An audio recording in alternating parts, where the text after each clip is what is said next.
آج ہم ایک ایسی کہانی پر بات کر رہے ہیں جو ہمارے شہروں کی سڑکوں پر روز نظر آتی ہے، لیکن شاید ہم اس پر غور نہیں کرتے۔ یہ کہانی ہے ایک گہرے تضاد کی، ایک ایسا تضاد جو انصاف کے پیمانوں پر کئی سوال اٹھاتا ہے۔ جی، شہر کی سڑکوں پر اس وقت واقعی ایک عجیب تصویر نظر آ رہی ہے۔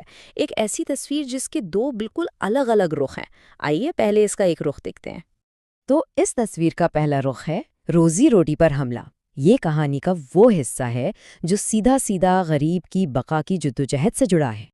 دیکھیں، اس تصویر کے ایک طرف ہیں وہ لوگ جو سڑک کنارے چھوٹا موٹا کام کر کے اپنے گھر کا چولہا جلاتے ہیں۔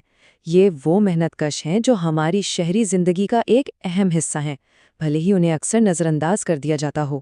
ذرا سوچیں، یہ کون لوگ ہیں؟ کوئی پنکچر لگا رہا ہے تو کوئی ڈبل روٹی بیچ رہا ہے یا پھر کوئی چھوٹا سا ہوٹل چلا رہا ہے۔ یہ وہی چہرے ہیں جنہیں ہم روز اپنے آس پاس دیکھتے ہیں۔ لیکن ہو کیا رہا ہے؟ ان سب کو سڑکوں سے ہٹایا جا رہا ہے، ان کے چھوٹے چھوٹے کاروباروں کو ختم کیا جا رہا ہے، مطلب ان کی روزی کا جو واحد ذریعہ ہے وہ ان سے چھینا جا رہا ہے۔ اچھا، تو سرکاری طور پر وجہ کیا بتائی جاتی ہے؟ وجہ ہے ناجائز قبضہ۔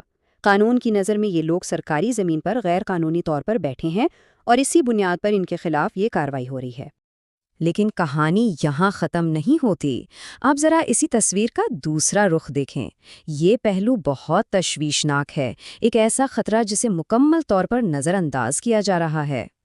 کیونکہ انہی سڑکوں پر جہاں سے غریبوں کو ہٹایا جا رہا ہے، ایک دوسرا گروہ بھی ہے جو آرام سے موجود ہے۔ ایک ایسا گروہ جسے کوئی کچھ نہیں کہتا، جو ہر قانون سے بالا تر لگتا ہے۔ اور یہ گروہ کون ہے؟ یہ ہیں شہر میں آوارہ پھرتی گائیں اور کتے۔ یہ جانور سڑکوں پر ایسے گھومتے ہیں جیسے یہ ان کی ملکیت ہوں، جہاں دل کرتا ہے بیٹھ جاتے ہیں۔ ان پر کوئی روک ٹوک نہیں، کوئی نگرانی نہیں۔ مصروف ترین سڑکوں پر بھی یہ دندناتے پھرتے ہیں۔ ایسا لگتا ہے کہ ان پر کوئی قانون لاگو ہی نہیں ہوتا۔ اور ان کی موجودگی کا نتیجہ کیا نکلتا ہے؟ ٹریفک جام تو ایک عام سی بات بن گئی ہے۔ سڑکوں پر حادثات ہوتے ہیں اور سب سے بڑھ کر شہریوں کی جانیں ہر وقت خطرے میں رہتی ہیں۔ تو اب ہم آتے ہیں اس تجزیے کے اصل نقطے پر، جہاں یہ دونوں تصویریں مل کر ایک بہت بڑا سوال کھڑا کرتی ہیں کہ بھائی، ایک ہی قانون کے یہ دو الگ الگ معیار آخر کیوں ہیں؟ یہاں دیکھیں، یہ تضاد بالکل صاف ہے۔ ایک طرف غریب دکاندار ہیں جنہیں ناجائز قبضہ کہہ کر ہٹایا جا رہا ہے، اور دوسری طرف آوارہ جانور ہیں جن پر کوئی چیک نہیں اور جن کی وجہ سے حادثات اور خطرات مسلسل بڑھ رہے ہیں۔ یہ صورتحال ہمیں انتظامیہ کی ترجیحات پر اور انصاف کے تصور پر گہرائی سے سوچنے پر مجبور کرتی ہے۔ کیا واقعی انصاف کا ترازو متوازن ہے؟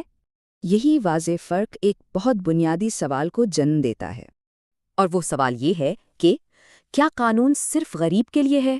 کیا اس کا اطلاق صرف ان لوگوں پر ہوتا ہے جو کمزور ہیں اور اپنا دفاع نہیں کر سکتے؟ اور اس پورے معاملے میں جو چیز سب سے زیادہ پریشان کرتی ہے وہ ہے متعلقہ حکام کی مکمل خاموشی۔ وہ یہ سب کچھ دیکھ رہے ہیں لیکن کچھ کر نہیں رہے۔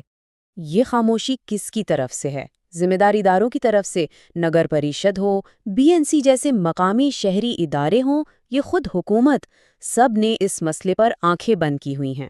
تو آخری سوال یہی ہے کہ وہ اس دوہرے معیار پر آخر خاموش کیوں ہیں؟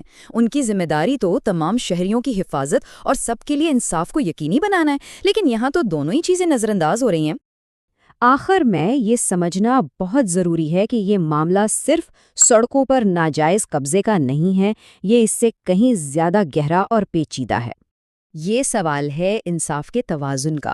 یہ اس بات کا سوال ہے کہ کیا ہمارے معاشرے میں قانون سب کے لیے برابر ہے، یا اس کا سارا وزن صرف کمزوروں کو ہی اٹھانا پڑتا ہے۔